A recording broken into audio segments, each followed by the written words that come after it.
Are you tired of sifting through endless resumes looking for the perfect candidate to fill a leadership opening? Skift Executive Search can help.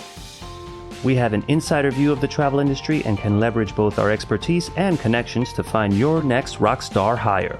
To learn more, visit skift.com/exec-search or email us at execsearch@skift.com.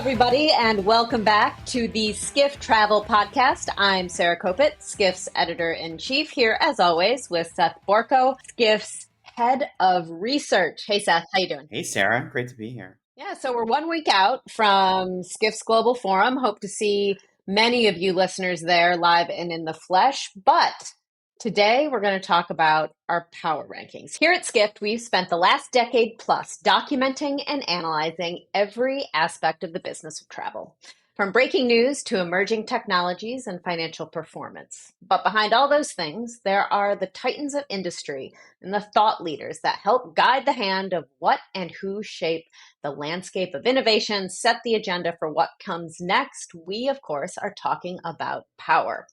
Last week, the Skift editorial team released its first ever Skift Power Rankings. We combed through our trove of performance metrics, our daily coverage, and we came up with some less tangible but nonetheless very real attributes like gravitas, clout, and sway to come up with a list of the 30 most powerful leaders in travel. And here to talk about the list are two of Skift's very own power players, Gordon and Sean. Hey guys, how you doing? Too kind, Sarah. What an intro. Yeah, exactly. Thanks so much for having us. All right. So we're going to talk about all things power today. But before we do that, please don't forget to follow and subscribe to this podcast wherever you're listening or watching. And if you're enjoying the show, please rate us 5 stars or leave us a positive review so we can spread the word about the Skift Travel Podcast. So Seth and I really came up with the methodology for this, for the power rankings. And when I say Seth and I really, I give a lot of credit to the dark wizardry of Seth Borko and his Excel spreadsheet, because I cannot do it. I watch him do it, and it's just like the like magic things that happen. But let's talk a little bit about it. Let's talk about the methodology, because it really is super interesting. It's not like we went into a room and was like, okay, let's just come up with some names. We actually put some science and some numbers behind this. So yeah, Sarah, this was a lot of fun, right? I mean, the obvious choice was, we just cast ballots and a bunch of white smoke goes up until we all come to a decision or something like that. But we were trying to quantify power, which is a really tough thing to do. And yeah, a couple of, I'll be honest, right? My first pass was like, all right, well, we'll just look at financial data. We'll look at revenue or employees or market cap. But then so many of these true power players maybe are chairs of boards or retired or run organizations or work for destinations or work at government. And so you have these interesting challenges of you want to get the right people, but they don't all align on the right metrics. So we were trying to come up with quantitative and structured ways to measure and rate that. That was one of the big challenges that we were talking through, right? Yeah. And I think that one of the hardest ones, or A, I think it's the hardest, but B, it's probably the most important, is those kind of intangible qualities, right? Like clout and gravitas. Like we all kind of know it intuitively. Like when a really powerful person walks into a room, like when we're at Global Forum, for example, and you're in the green room, and let's say it's a CEO, perhaps, that you don't necessarily know. When the CEO walks into that room, you know it. Yeah. Like they hold that room. And so it's kind of like there's a lot of these intangible qualities that really make a lot of these leaders really special. It's why they have the jobs they have. Yeah, and so we put numbers around it. Put them into a number. Exactly. That's kind of the job of the Excel wizardry. So what we did was we sort of came up with 3 different scores.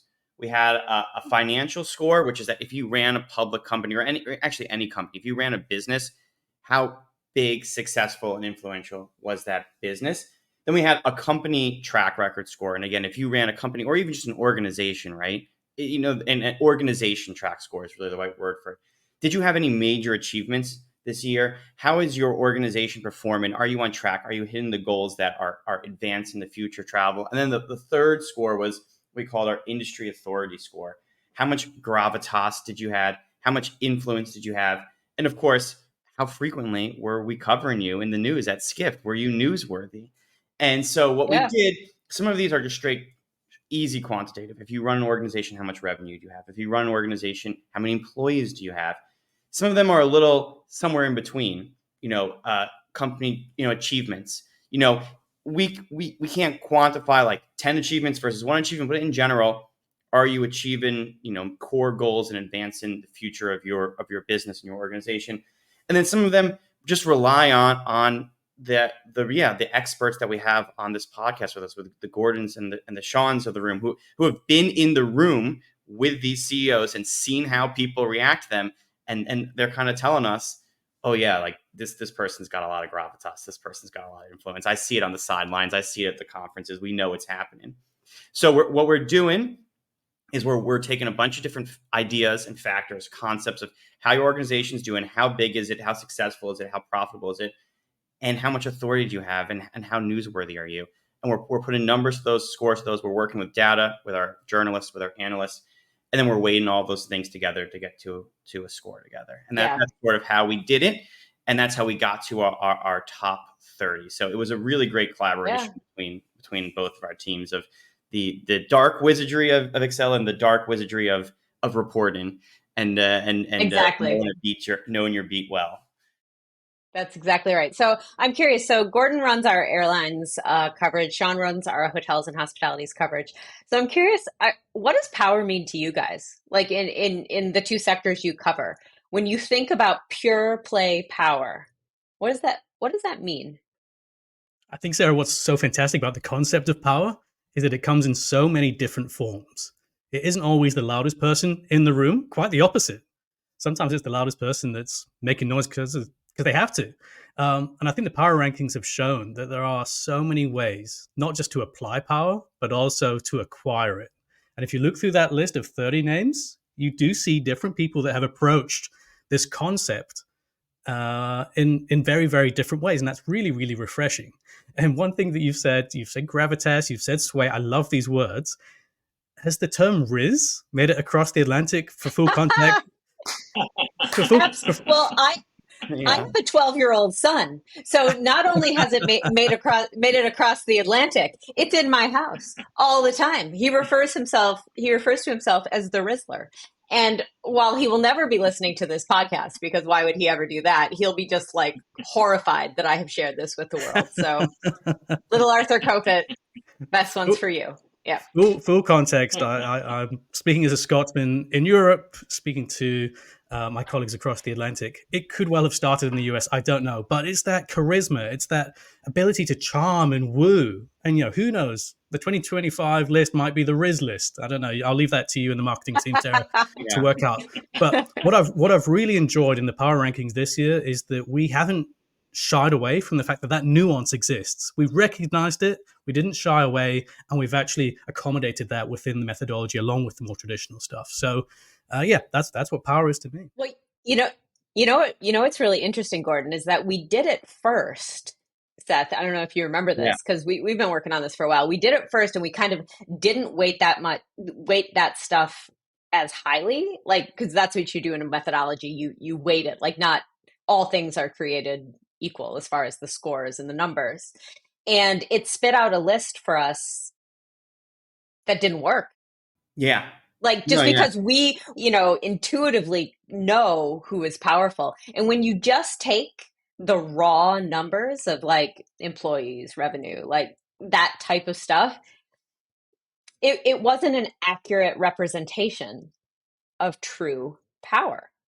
That was super interesting and so we had to go back and be like, okay, how do we account for these, in a tangible way, the intangible qualities? So I think and if any CEOs are listening, only if you're listening to this podcast only, and you want to know your risk score, reach out to us. If we get an email, first CEO to send us an email, we'll send you your risk score. Otherwise, it's a one-time offer.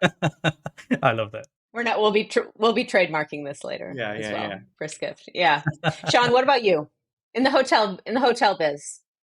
How does power show up? Yeah, I think the pandemic crisis was really clarifying because of how government helped some sectors and not other sectors. It was clarifying for me about who has power because airlines that Gordon covers, they went to the trough of government and they got a lot of benefits. I mean, there were some exceptions like Air Canada, but in general, they got big bailout packages.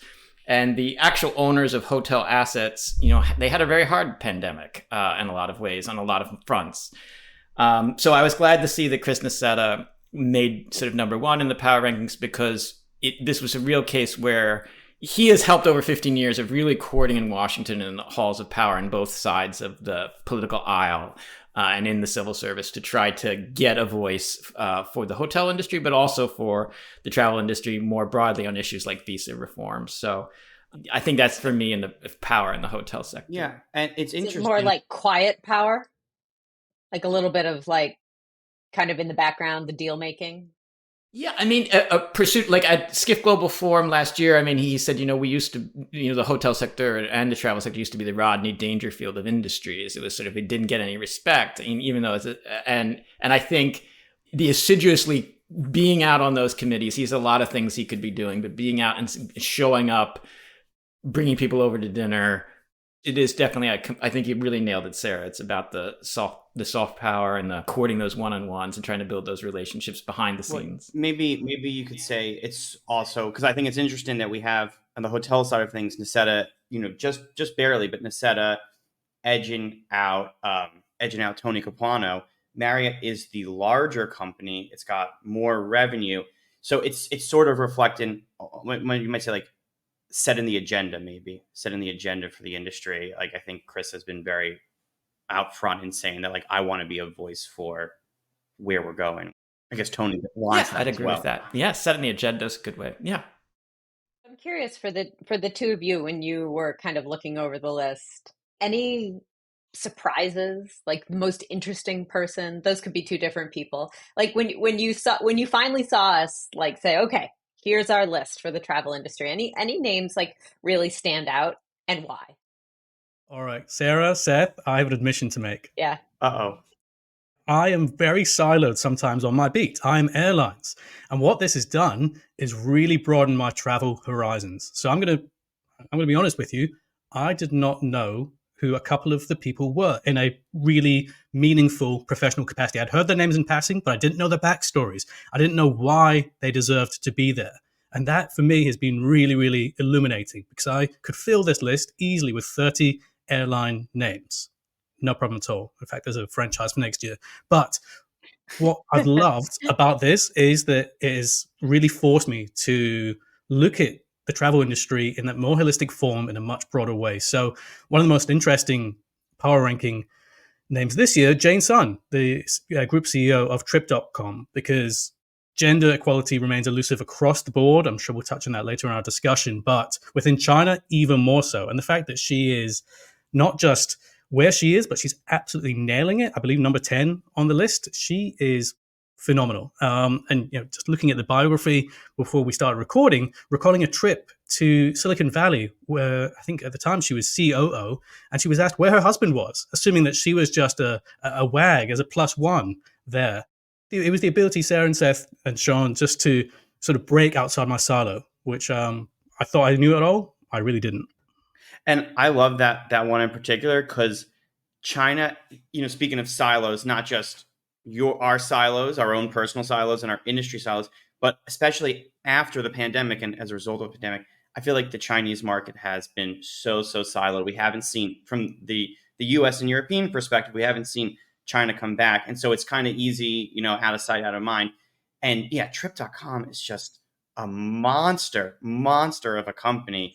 And I don't think it, we were talking about Ronnie Dangerfield, right? Like, gets no respect. I mean, obviously in China it does. So that's a great one. Yeah, absolutely. I think Jane Sun's an amazing leader. What about you, Sean? I agree with what Gordon said. There were several names that I just was not that familiar with, and I learned a lot during the bios too. They were outside of my sector. So that's what's really proved a lot of value for this, the Skift Power Rankings. I would say like most interesting for me would be Ritesh Agarwal from Oil. When I was at the Skift India Summit in March and he spoke on stage, I mean, there was an electricity sort of in the audience. Like for so many entrepreneurs, he is a celebrity. But also my colleague Peden Budia, who's based there, she's reported about how, like, the government, when they have a question about the travel sector, like, Prime Minister Modi's office is contacting, Ritesh. So, I mean, that is a real definition of power, I think. And so I'm really interested. I think he still has a long career ahead of him. I'm interested to see how that shakes out. Yeah. I mean, we're running this joke into the ground, which is sort of the idea. But like, yeah, he's got a lot of riz. Like when you saw him at the India Summit, the line to shake his hand, there's always a little. This would be a great metric if we could quantify. How long is the line of people trying to intercept our speakers after they get off stage? You're not supposed to do that, and please don't do it at the Global Forum. But everyone does it anyways. We should just have a person there taking numbers because Ritesh would probably win that competition, maybe across all of our events, in the calendar year. You can kind of see as maybe a rising star, like somebody that either from your own beat or other beats that where you're just like, yeah, like this is a person.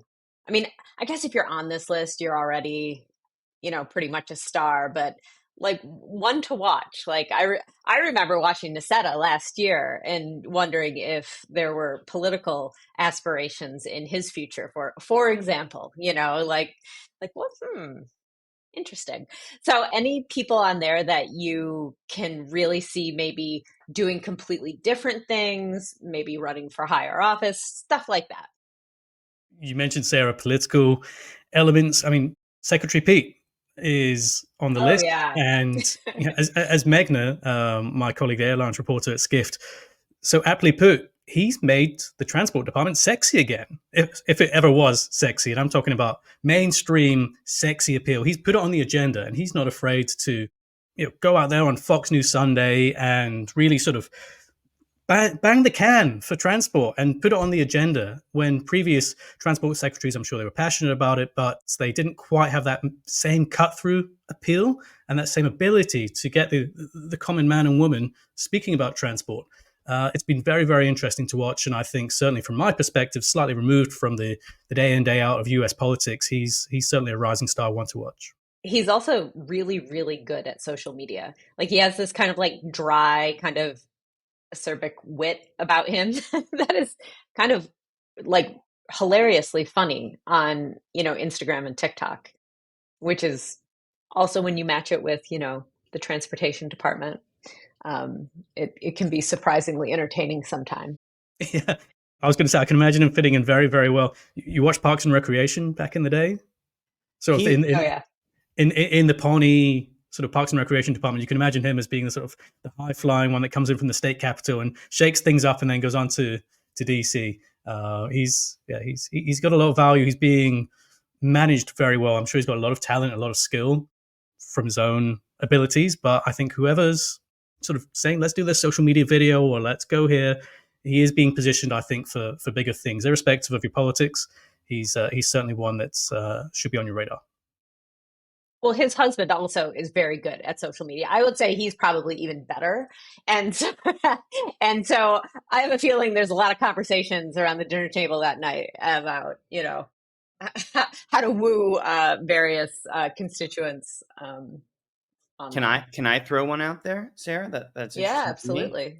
I like that we had Dara. So Dara's former CEO of Expedia, currently the CEO of Uber. And, we had him at Global Forum for many years in his role of the leader of Expedia.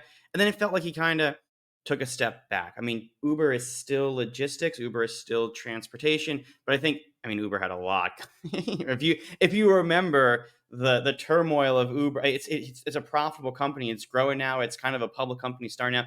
It's hard to think back. Remember, it was really having a tough time when he came in. He turned that company around. He really changed the face of it. And he's coming back into travel. He's doing a lot of integrations with experiences, with hotels, with airlines, trying to make Uber more of a full point-to-point transportation company. I mean, at this point, he's been the CEO of 2 different public companies. He succeeded in both roles. He's a very smooth public speaker.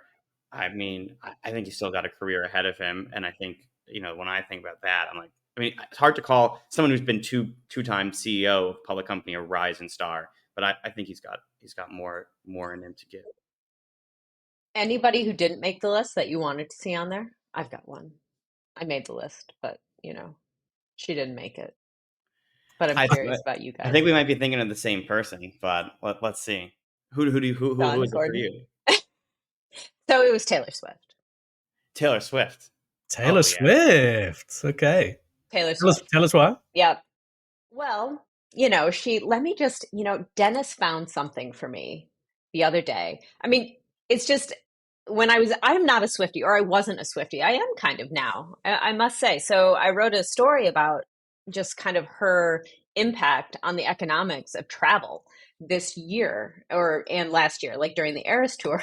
And I mean, it's just like epic. Like the scale of it is just like, it's hard to even kind of compute in your head how much money she and that tour are responsible for across the travel spectrum, from destinations to airlines to hotels to short-term rentals, just food. I mean, every single thing that was involved in the travel experience, she touched in such a profound way. I was really surprised as I was writing the piece. That's honestly, when you're a reporter, like, we have like the best jobs in the world. But like when that happens, when you're writing something, that's the best situation. It's most fun, when you discover that. So I kind of wished that we could have put her on there, maybe like as an honorable mention, because like she doesn't work in the travel industry. She's a musician. So I don't know, like, as we're defining power, I suppose it's a bit of a there's a similar one. There's a similar one. We also went back and forth about this one, about putting the head of Instagram on this list. Just in a similar reason. idea about like, well, they're not in travel. It doesn't feel right. Like, I don't know if we can really justify that, but just, the way that social media and influencers work today, the Instagram ability of a destination just drives the hotel you book, the airline you fly, the place you go, what you do. So that was one we also struggled with in terms of having so many touch points in travel. We did put Sundar of Google on the list. Yeah. But that's a much more direct impact on meta search and on travel. I was going to say, Google has its own travel division. Exactly. Yeah. What about you, Sean? Who else interested you on the list, or you see as a rising star? Johannes, the CEO of Get Your Guide, Johannes Reck. I would have liked to see. He's probably the most influential name in the tours, activities, and travel experiences space. And actually, as a shameless plug, Johannes is co-founder. I'll be talking with Seth at the Skift Global Forum. But briefly, Johannes, he's very important in his home country. Germany is it's not as hip with startups the way the US is. They have a lot of family-based businesses. They have a lot of large corporations like Siemens of the world. And so Johannes has been an important, contact for government ministers there to sort of try to understand a little bit the sector, what it needs in order to help how it can grow. So I might see, Johannes in the future. And then as a shout out for the hotel industry, I would like to see Mark Hoplamazian, hopefully in a future Skift Power Rankings. It's extraordinary what he's done since 2006 as CEO there, but especially in the past few years, the momentum. So that's for me. I don't know about you, Gordon. I see the travel industry through that aviation lens. So I was very, very conscious that there was that conscious and unconscious bias at play. So of course there are going to be names that I would love to see in there, but it's got to be representative of the total industry. So here is something. I just wanted to find this. Jay Gordon, he sent this to me. It's from Hyatt. Here was a quote. It was at a conference that Hyatt spoke at. Here's the quote. A lot of Americans, and I mean a lot of Americans, traveled to Europe this year, and that's multidimensional. There is a Taylor Swift effect because it was cheaper to go, take a flight to Europe, see Taylor Swift, and come back than it was to sometimes get tickets for the Taylor concerts in the United States. I still believe somebody should do the math. I did the math. So go and read the piece. I think that she contributed a couple of 100 basis points to the global GDP this year. Not kidding. It's incredible. She had a much bigger impact on Hyatt than the Olympics in Paris did, just to pick a reference point. So part of it was events, Taylor Swift, the Olympics, and the soccer tournament in Germany. So that's coming right out of Hyatt's mouth. That's incredible. It really underscores what you were saying earlier about Taylor's power. Yeah. All right. So let's all think about Taylor Swift a little bit more. We're going to take a break, and we're going to come back on the other side and talk a little bit more about Skift's power rankings.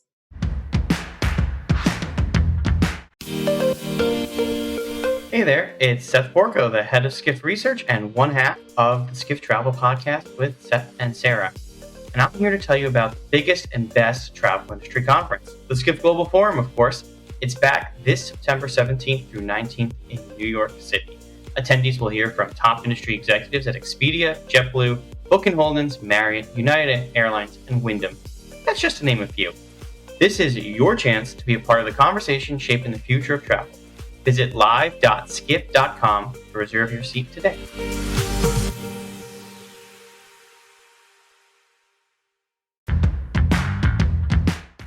And welcome back to the Skift Travel Podcast. Today we are discussing Skift's latest power rankings, the 30 most powerful people in the travel industry. So one thing that I found interesting, and we've sort of soft power and measuring power has been a big conversation we've been having, that threads through all of these conversations. When we first did this, we ran the numbers the very first time we hit go, and we didn't really have a lot of those soft power metrics. We just got large CEOs of large companies. So, and they're still on the top. They're still very influential people, but we just got the Airbnbs, Bookings, Hiltons of the world. And we wanted to make sure that the methodology included some ways of quantifying soft power. Sean and Gordon, I'm curious, as we look through this list, are there any non-CEOs you think that really stand out that embody this idea of soft or quiet power in the travel industry from your respective sectors, or not, or any sector really? Well, I would, echoing a point that Gordon made earlier about some names being surprising and not realizing how influential they are. Alex Dichter of McKinsey surprised me because I think he represents soft power. He's not a household name, I think, in the industry, and I hadn't realized how he has the ear of so many top executives at airlines, cruise operators, expedition providers. That partly speaks to, McKinsey's reach as a platform, and McKinsey will be doing a report at Skift Global Forum next week. But it also speaks, the reason why McKinsey gets its excellent reputation is it has people like Alex. I've seen a couple of presentations by him, and they're some of the best presentations on travel that I've ever seen. So he was surprising to me. What do you think, Gordon? Who represents soft power in your neck of the woods? In my neck of the woods, you've got people that are in the boardrooms. Absolutely fine. They're always going to have the hard power, if you like. But the soft power is with trade groups, with lobby groups, with strategists. These people who are sort of, if you want to be impolite, slightly murky sometimes, but they are in the corridors of power. They've got the ears of the decision makers, and they are incredibly influential. They are, by definition, names that are not in the sort of, even industry people wouldn't necessarily always know who these people are, but they have power. And I don't think they'll ever be truly in the power ranking. If they are in the power ranking, they've almost done their job too well to the point whereby they've entered that sort of common zeitgeist. So don't rule out these slightly mythical creatures that wander the travel corridors, the political corridors right around the world. It's not just the US and Europe. They yield influence, and they apply it strongly.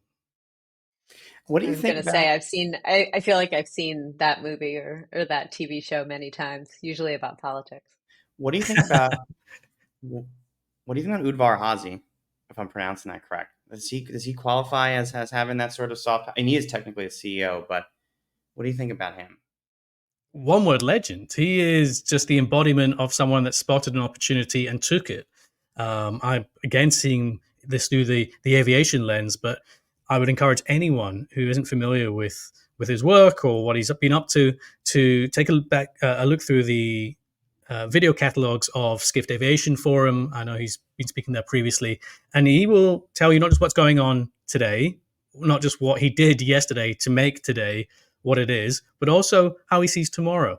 So again, referring back to some of my reporting from, some of Skift's reporting from my colleague Megna, he was at the Wings Club in New York, which is a sort of monthly luncheon of the airline industry. And he was very blunt because China is trying to build new aircraft to rival Boeing and Airbus. And we all know what's going on with Boeing and Airbus. Bit of a duopoly, to put it in very, very simple terms. They're trying to crack that duopoly. And he was basically told, are you interested in Chinese planes? And he said, no, it's a one-way dating effort. I have no interest in these aircraft whatsoever. And for someone that commands power, but also has the ability to just give a soundbite, tell her what it is, call a spade, call a Chinese plane, whatever your definition of that may be, is refreshing. So yeah, I think he's on the list and he deserves to be there. So it's September now. Can't believe it. We're in the back half of 2024. After SGF and SGFE, we're going to kind of, we're going to be off to the races and doing this all again for next year. So I'm curious from both of you in your sectors, what trends do you think will shape next year's power rankings? Are there any like kind of zeitgeisty, really overarching thematic trends, for lack of a better word, in the industry that you think are going to be extra important as we go into 2025 and beyond? The first thing I would say, Sarah, is that power can be hard to win, but so quickly lost. So there are names that would have been in the 2023 list, the 2022 list, whatever you like, that would not be here in 2024 into 2025. So one name that instantly springs to mind too is Akbar Al-Bakr, the former CEO of the Qatar Airways Group. He retired late last year and he's basically disappeared. I'm sure someone will be able to tell me that he's in a consultancy role, he's advising X, Y, and Z, but in real terms, when it comes down to sort of pure power, which is what we're analyzing, he's basically disappeared off the global circuit. He's gone from being the person you hear from at every single airline conference to, I don't know. I actually don't know. So that's the thing. Power can be hard won, quickly lost. From an airline perspective, looking ahead for next year, can anyone crack sustainability? That is not even the $1 billion question, it's the $1 trillion question. If you could picture a world where you can step on an airplane and have little or no guilt, that is just almost unfathomable just now. And I'm not expecting any solutions by 2025. I'd be delighted if there were solutions by 2035. But if someone or something, some organization can start making meaningful progress towards sustainability and cut through all of that noise and what-ifery, that I think could command a place on the power list, Sean? the power rankings list. One tailwind that I'll be trying to watch, one of the people near the bottom of the 30 in the power rankings is Fred Dixon from Brand USA.